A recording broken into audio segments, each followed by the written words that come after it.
গণেশ পুজোর দিন আমি কিভাবে কাটালাম সেটাই আজ তোমাদের সাথে শেয়ার করব। হ্যালো এভরিওয়ান, ঘর কোনো মির আরেকটি নতুন মিনি ব্লগে তোমাদের অনেক ওয়েলকাম। তো সকাল সকাল ফুল তুলে স্নান করে মালা গেঁথে বসে পড়েছি পুজো করতে, যেটা আমার অনেক পুরনো গণেশ ঠাকুর, যেখানে আমি প্রত্যেক বছর পুজো করি। তো এখানে দেখতেই পাচ্ছ সবাইকে পুজো করে নিয়েছি, আর সন্ধেবেলা মার সাথে বেরিয়ে পড়েছি মিষ্টি কিনতে, ঠাকুরের জন্য কিছু মিষ্টি আর আমার গণেশ ঠাকুরের জন্য মোদক আনতে। আর এখানে নানান রকমের মিষ্টি দেখতে কি ভালো লাগছে বলো। আর বাড়ি যাওয়ার সময় আর একটা গণেশ ঠাকুরের সাথে আমার দেখা হয়ে গেল, আর এখানে আমি মিষ্টি এনে ঘেমে হাঁপিয়ে গেছি। আর এটা হলো নেক্সট ডে, সকালে স্নান করে মালা গেঁথে নিয়েছি আর ঠাকুরকে পুজো করতেও বসে গিয়েছি।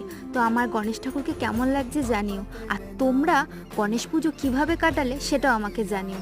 তো আজকের ভিডিওটা কেমন লাগলো জানিও। তো আমার সাথে সবাই বলো গণপতি বাপ্পা মোরেয়া। দেখা হচ্ছে নেক্সট ব্লগে, টাটা।